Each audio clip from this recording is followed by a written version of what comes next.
My parents forced me to babysit my sister's kids for free while she partied, so I moved away. And now they're paying strangers to replace me. I'm a 28-year-old guy, and for as long as I can remember, I've been the family's unpaid helper. It's not like I chose this life, at least. Not consciously, but somewhere along the way. My parents decided that being responsible, quiet, and dependable meant I existed to pick up everyone else's slack.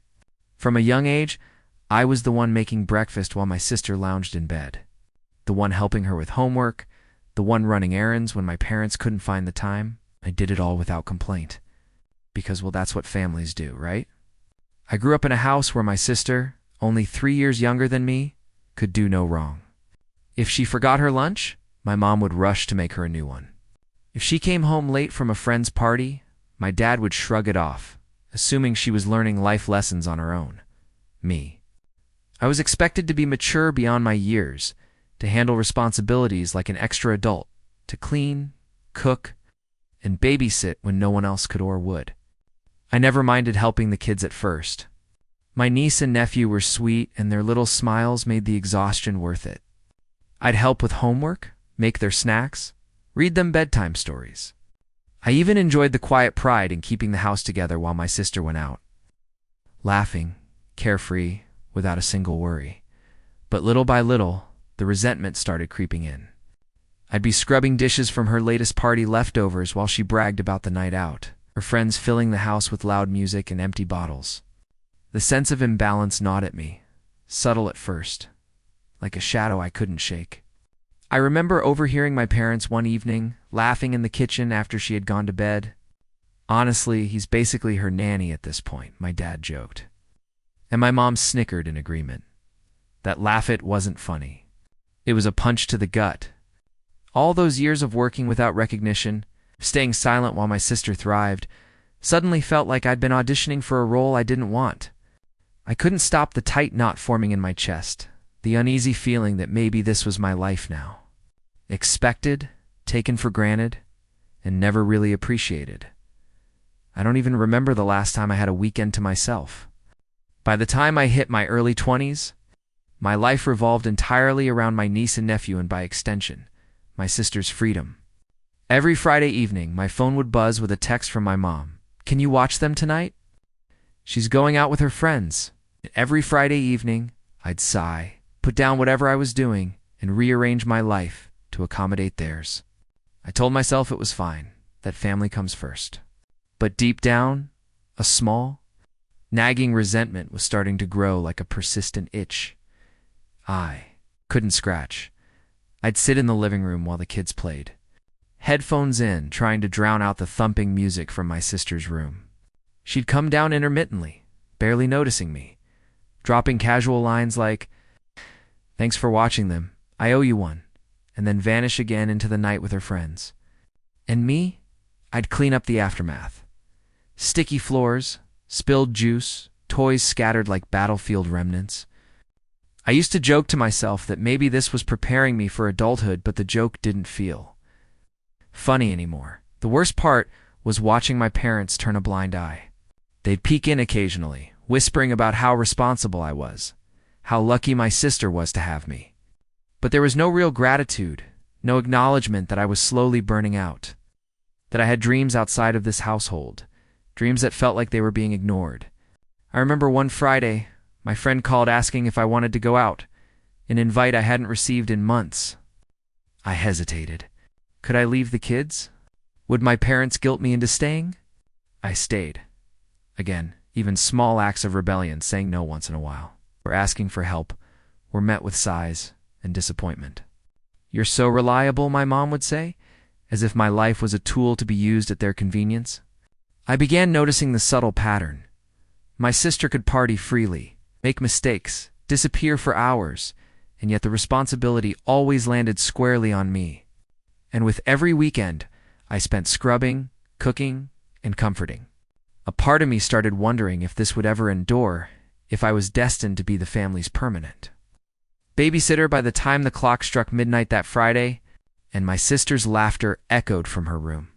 I sat on the couch, exhausted, staring at the mess, and realized I couldn't remember the last time I had done something just for me. Something in my chest tightened, and I couldn't shake the thought. Maybe my life didn't have to look like this. If I could only find the courage, I started noticing the differences more clearly around my 23rd birthday. My sister would come home from a night out with new clothes, a bottle of wine, and a story about some wild party. While I was elbow deep in spilled cereal and crayons smeared across the kitchen table, it wasn't just the mess, it was the ease of her life.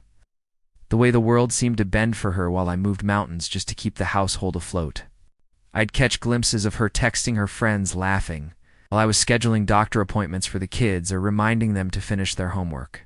It wasn't fair, and yet I kept going, telling myself, family first, even as the resentment started to bubble up. One evening, my niece spilled juice all over the living room carpet. My nephew threw a tantrum because he didn't want to eat his vegetables.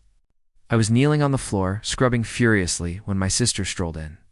Phone in hand, hair perfect, perfume lingering in the air. She barely looked at me, just dropped a casual, "Thanks for keeping them alive tonight.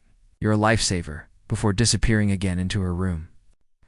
I wanted to scream at her, to tell her how exhausting it was to constantly pick up after her and her kids, but instead, I just kept scrubbing, my hands raw, my back aching.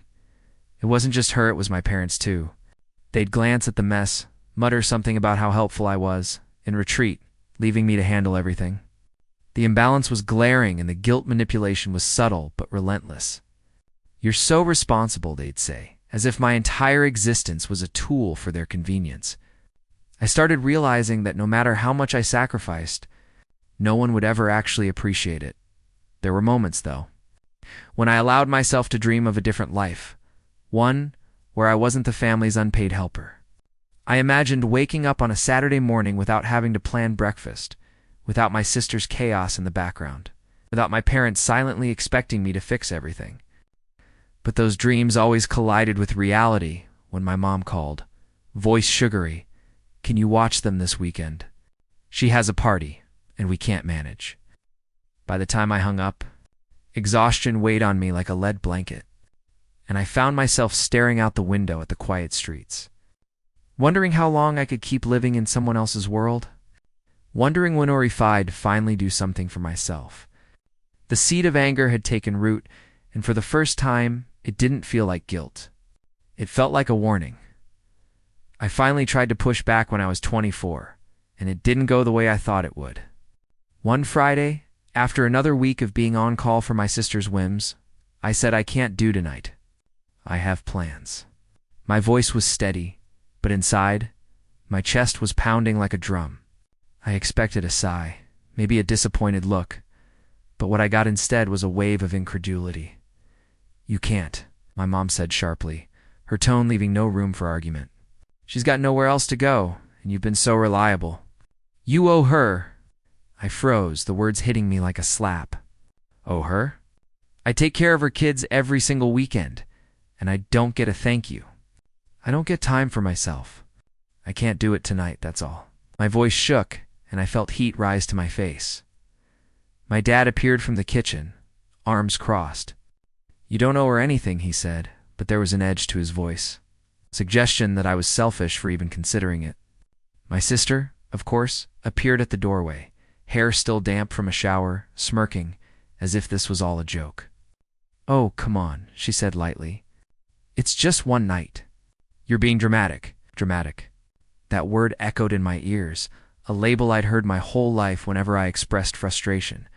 I wanted to scream, to tell them exactly how unfair it was, how every weekend, every missed opportunity, every canceled plan had built up like a mountain inside me.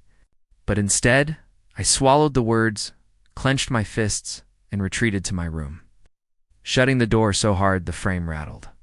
I could hear them laughing softly in the living room, my sister teasing, my parents chuckling. As if my feelings didn't even exist, I sat on my bed for hours, staring at the ceiling, trying to figure out why I always let this happen, why I always gave in. A small, bitter anger started to grow inside me, the realization that maybe, just maybe, no one was going to change. That if I wanted a life that wasn't completely consumed by everyone else's needs, I would have to fight for it myself. By the time I drifted off to a restless sleep, I had a knot in my stomach I couldn't shake. The thought lingered as I closed my eyes. If this is how it's going to be forever, I don't know how much longer I can keep doing it. That weekend was the breaking point. Well, I didn't realize it at the time. My sister had another one of her long nights out, and I was left alone with the kids, who seemed determined to make my life a living hell. My niece refused to eat her dinner, throwing spaghetti across the kitchen like it was an art project, while my nephew screamed at the top of his lungs because he wanted cereal instead. I was in the middle of cleaning up the mess when I realized I hadn't eaten all day. The clock ticked past 10. My shoulders ached. My hands were raw from scrubbing, and the house still looked like a hurricane had hit it. I remember plopping onto the couch, rubbing my temples and feeling the familiar sting of tears I refused to let fall in front of the kids. Why does it always have to be me? I muttered under my breath, and they didn't even notice. The silence of the apartment was oppressive. The dull hum of the refrigerator somehow echoing all the frustration and exhaustion that had been building up over the years. I thought of calling my friends, making plans, just escaping for a night. But I knew my phone would buzz immediately if I tried my mom or sister reminding me of my duties. When my sister finally stumbled through the door, the smell of perfume and alcohol clinging to her clothes, she barely glanced at the chaos. "Thanks for handling them," she said lazily, dropping her bag on the floor. "I owe you big time." I wanted to throw something, to scream, to make her understand how every word, every night, every sacrifice had gone unnoticed. Instead, I just nodded, muttered a quiet "sure," and forced a smile I didn't feel. Later, after tucking the kids in, I sank into the couch, staring at the walls. Thinking about all the weekends I'd spent trapped in this cycle, the frustration had turned into a cold, hard clarity. If I didn't do something, this would never end. I was starting to see that my parents weren't going to step in, my sister wasn't going to change, and I couldn't rely on anyone to respect my time. And in that moment, as the apartment fell silent, except for the occasional creak of the floorboards, I made a decision. I didn't know exactly how or when, but I knew I couldn't stay here forever, chained to everyone else's life. Something had to give end. I had a feeling it would be sooner than anyone expected. The midpoint twist came sooner than I thought. I had just turned 25, and after months of silently simmering frustration, I finally told my parents I was moving out. I didn't announce it like a bomb. I simply said, "I need my own place. I can't keep doing this." My mom froze mid-step, a dish towel slipping from her hands. My dad's face went pale, like he'd just realized something he'd been ignoring for years. "You can't just leave," my mom said, voice trembling but tight with controlled panic. Your sister, she'll be lost without you. We need you here." My stomach twisted. "We need me." I wanted to shout that they needed to grow up, to manage their own family, but I held my tongue. "I've given everything I can," I said quietly, "and it's not enough. I'm done being the fallback for everyone else." Oh. Then my sister appeared in the doorway, hair still damp, eyes wide with feigned innocence. "Wait, you're really leaving?" "You can't do that," she said, like it was some personal betrayal against her. "I mean, the kids? Who will watch them? Mom and Dad can't handle it." Her voice dripped with disbelief, and for the first time, I saw the truth and the panic spreading across all three of them. They were terrified of losing me. I packed my boxers over the next few days, each item a tiny act of liberation. The kids hugged me tightly, sensing my change, and I hugged back, heart heavy but resolute. My parents tried to guilt me at every turn, subtly suggesting I'd be abandoning the family, but their attempts felt hollow. The first night in my new apartment, quiet and mine, I sat on the floor surrounded by moving boxes and realized something. For the first time in my life, I didn't owe anyone a thing, even as the relief washed over me. There was a pang of guilt I couldn't ignore. I loved my niece and nephew, but the suffocating pattern of exploitation had to end. As I looked around my tiny apartment, lit only by the streetlight outside my window, I felt a strange mix of liberation and fear of stepping away. But exhilaration had finally taken control of my life. And in that silence, I realized something profound. For the first time, I wasn't running anyone else's life. I was running my own. But even as I sat there, a tiny voice in the back of my head whispered that the real test was only just beginning. Life in my new apartment felt almost unreal at first. No messes to clean up, no screaming children underfoot, no last-minute texts demanding I drop everything. I could finally wake up when I wanted, eat breakfast without rushing, and even binge-watch shows without someone barging in to ask for juice or snacks. The air smelled different, here fresh, Manand. Every little thing felt like a victory. For the first time in years, I could breathe, but the relief was tinged with a strange guilt. I missed the kids, even though I hadn't admitted it to myself. I kept checking my phone, half expecting a message from my mom saying, "Can you come over? She needs you." I didn't respond to any of them at first, telling myself I had to enforce boundaries, that I couldn't keep being pulled back into the cycle. Still, that pang of worry lingered, twisting in my chest like a small, persistent knot. From a distance, I started hearing things.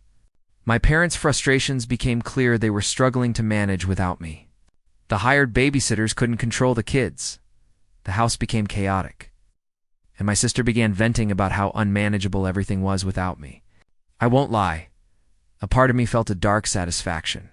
After years of being undervalued, it was almost comforting to see them realize how much they'd relied on me.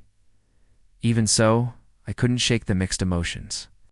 I loved my independence, but I hated seeing my niece and nephew stressed out, because the people who were supposed to care for them properly weren't stepping up. Their laughter didn't feel like mine anymore. It felt distant, like I was watching it through a thick window. My parents called more often, apologizing or pleading, and my sister's texts shifted from casual thanks to desperate please come back. Sitting alone in my apartment one evening, the city lights flickering through the blinds, I realized something. I had broken free. But breaking free didn't erase the love or the responsibility I still felt. I had stepped away, but the tug of family, guilt, and old habits remained. And as I looked out at the quiet streets below, I knew the next chapter where I would fully claim my freedom was going to test me in ways I hadn't anticipated. It didn't take long for reality to hit my parents hard. The babysitters they hired were a disaster. One of them forgot to feed the kids. Another let them run wild while texting on their phone. Ow. And every day brought a new story of chaos. I watched from a distance, feeling a mix of vindication and unease. Part of me wanted to gloat, silently finally. They were seeing what life had been like for me all those years. But another part of me couldn't ignore the worry gnawing at my chest. My sister was furious. Every phone call began with complaints, her voice sharp, impatient.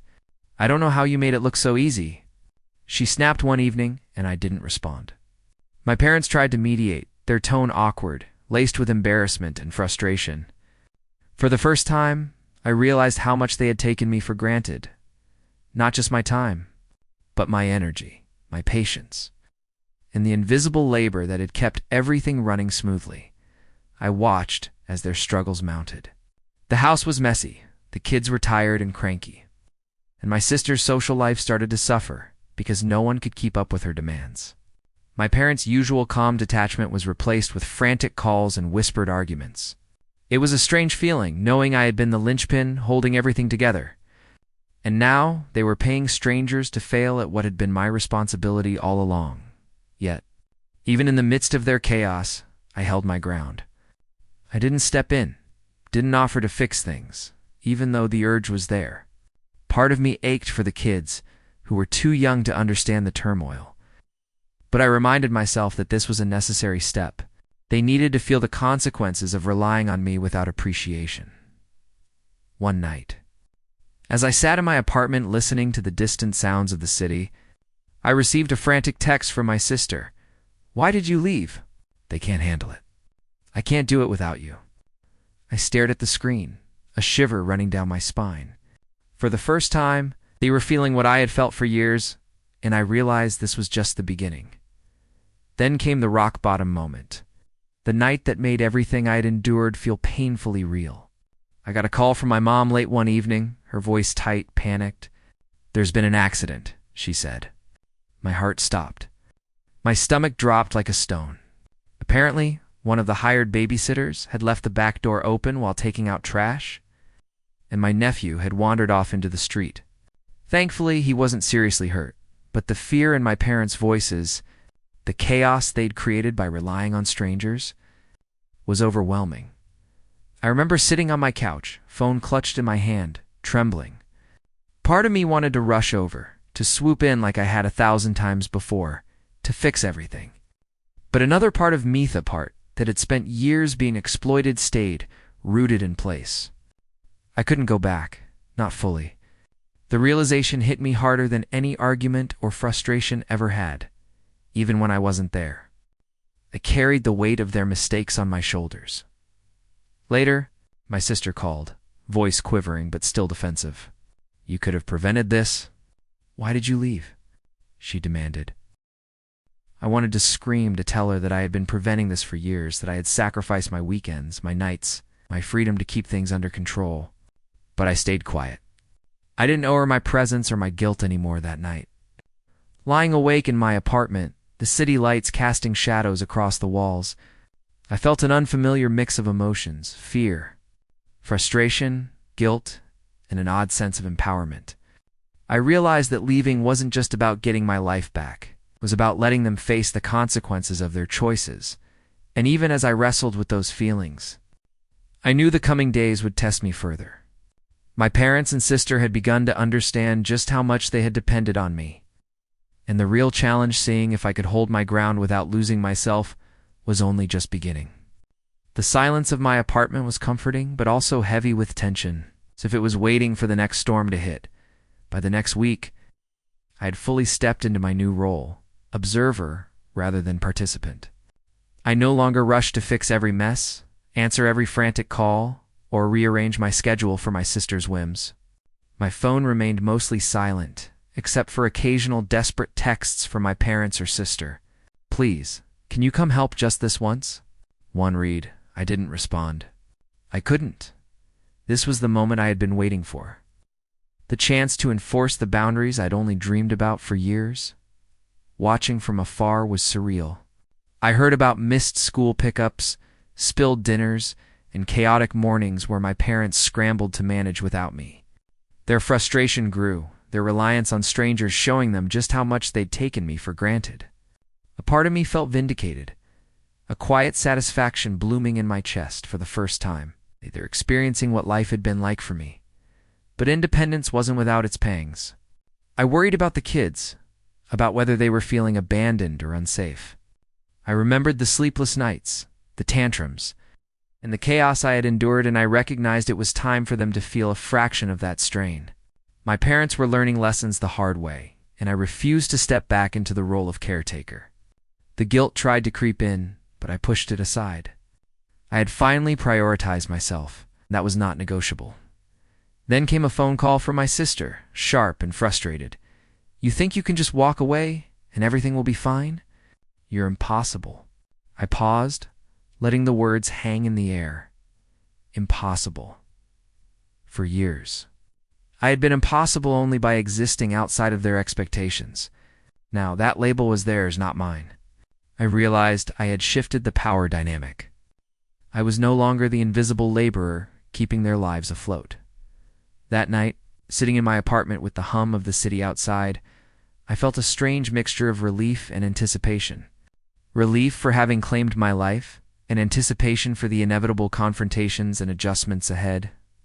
For the first time, I wasn't running anyone else's life. And as I watched the streetlights flicker, I knew the real test of my independence was coming in this time. I was ready to stand firm. The confrontation came sooner than I expected. My parents and sisters showed up at my apartment one evening, the tension in the air thick enough to taste. My mom's eyes were glossy with frustration, my dad's jaw tight. My sister looked like she was ready to argue from the moment she stepped inside. "We need to talk," my mom said, her voice trembling but firm. I nodded, already bracing myself. I've been patient for years, started keeping my voice calm despite the fury simmering inside me. I've given up my weekends, my nights, my freedom, to take care of your responsibilities. I've sacrificed my life for this family, and it's never been appreciated. I'm done. The words felt like fire leaving my chest, liberating and terrifying at the same time. My sister scoffed. "You're being dramatic," she said. But the edge of panic in her tone betrayed her. My dad tried to interrupt, but I held up my hand. "No, I've held back too long. I am not your unpaid babysitter, your safety net, or your backup plan anymore. I love my niece and nephew, but I am not responsible for cleaning up your choices. You've had years to see what I've done, and now you're going to face the consequences like adults." There was silence for a moment, heavy and thick as the weight of my words sank in. My parents exchanged glances, guilt flickering across their faces, and my sister's arms folded across her chest, defensive but cornered. I could see at the recognition that I was serious, that I wasn't going back, that for the first time I had taken control of my life. My chest felt lighter, my shoulders relaxed, and for the first time I saw them truly realize how much they had relied on me and taken me for granted. I ended the conversation with a final statement, calm but resolute. I will help the kids when I want to, on my terms. Everything else is not my responsibility. This is my life now. They were stunned, silent, and I could feel the shift in power. For the first time, I wasn't invisible, and I wasn't expendable. And as I closed the door behind them, I felt a mix of vindication, relief, and quiet satisfaction that I had finally claimed my place not as their helper, but as myself. The weeks that followed felt like I was finally breathing for the first time in years. My apartment, once just a small space to crash in, became a sanctuary, a place where I made the rules, where I didn't have to answer to anyone else's chaos. I woke up without the constant dread of being summoned, ate breakfast without interruption, and even spent entire evenings binge-watching shows without a single call pulling me back into the family's storm. The quiet was intoxicating, and for once, I felt like my life was truly mine. From a distance, I watched my parents and sister stumble through the chaos they'd created. Babysitters quit, schedules clashed, arguments erupted, and suddenly, the world wasn't so easy for them anymore. I received occasional texts from my sister, half angry, half pleading, but I stayed firm. The power had shifted, and I wasn't stepping back into old patterns.